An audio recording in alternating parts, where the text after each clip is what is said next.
So there are three aspects, one could say, when one is immersed in a teaching. There is the aspect of contemplation, reflection, and living the teaching. Now let's explore how this works. I'll give you my own example.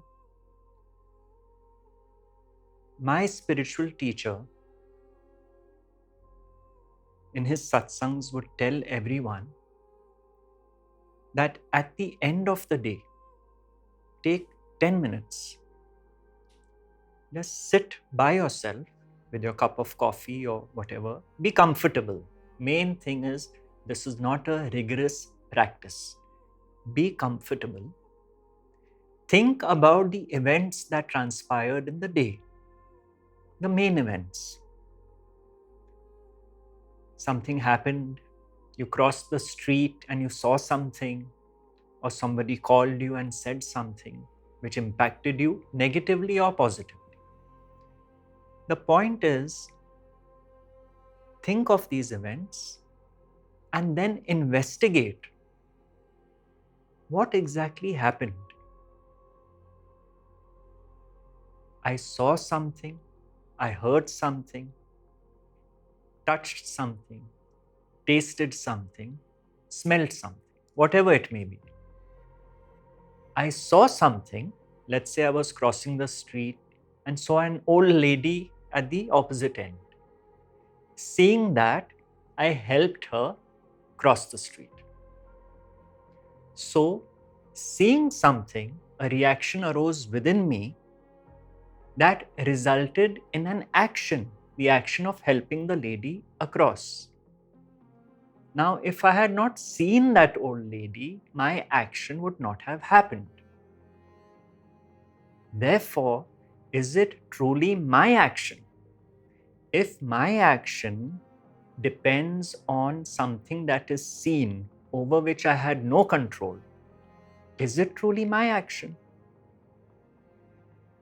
Also, someone would have seen the old lady and continued walking away. In my case, I decided to help her based on my nature, which God has given me.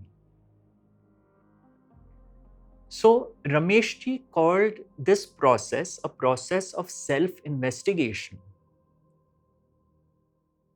Let us call it contemplation and reflection. So, if we were to say read a chapter of the Sai Satcharita every night, let's say, we read it, that is the first step. But then we contemplate on it. That what is this story telling me?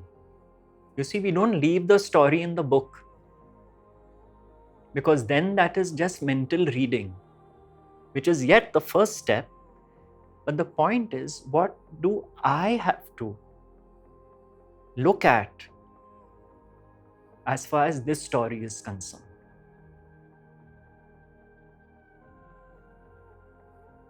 And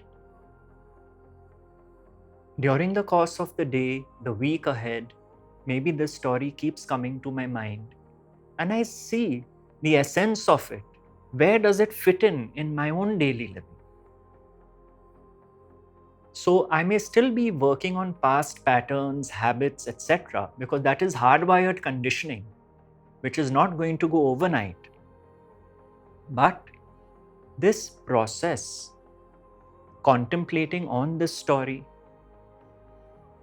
reflecting on it, not once, not twice, a few times,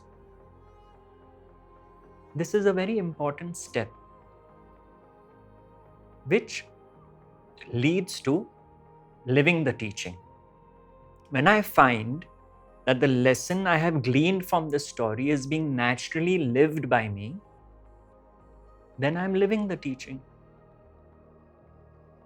So in my case, when Rameshji said to the people, to the satsang, that you will find that nobody truly is the doer of their actions, because we cannot control what happens and our reaction to it, because it's based on our genetics and conditioning and so on. I took very naturally to this teaching. I didn't have to go through this process of contemplation and reflection. I saw in my life all the major events, they happened. My father passing when I was young happened. I had no control over it, obviously. So I took very naturally to this teaching which he presented. Now, others, not all of them took to it naturally, yet it appealed to them. Somewhere it appealed to them. And so they would go home in the evening, sit with their cup of coffee, and look at what happened in the day. That was their process.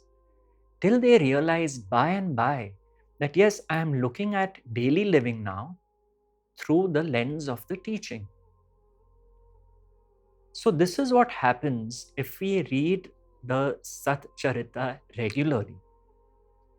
The risk is, it can stay at the mental level as if we have read a story of some particular bygone time and era, and yes, we've read the Leela many times, and it is relegated as a mental concept without it impacting our daily living. But if we turn that reading into, one could say, a meditation, what is in it for me? How does it impact my daily living? How does it impact the quotient of peace that I can touch in daily living? Then that becomes a very crucial step, because that reading and contemplation now has value. And that value has a direct impact on my daily living.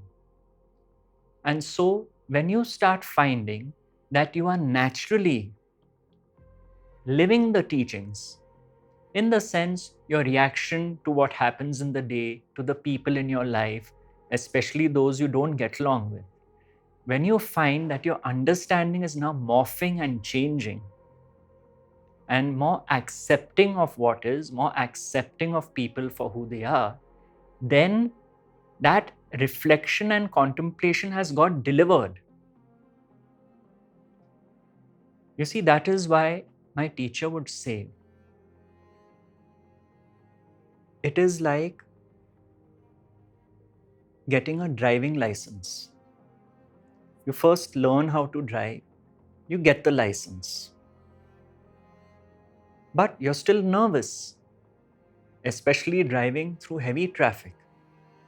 Now, 2 years later, let's say you're driving on this road with heavy traffic, and you realize, my God, 2 years ago, I would have been so stressed driving through this. Now it was a breeze because I have practice.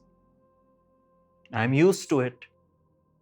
When you find that comfort level with Baba's words and teaching, you will know that you have been living the teaching, and that is why your life may not have become easier, but you will feel it has certainly become simpler and less complicated.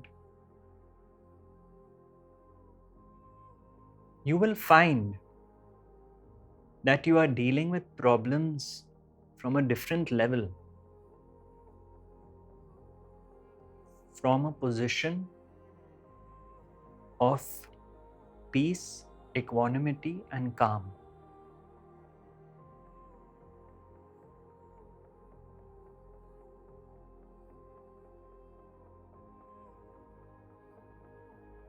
You will find that life is no longer a problem that needs to be solved every day. You will find that life is the living of it with the blessings and grace of the teaching.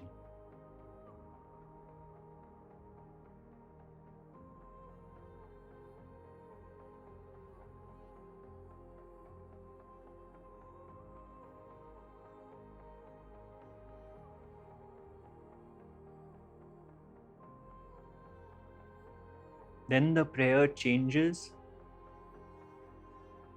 from may I live the teachings to may I be lived by the teachings.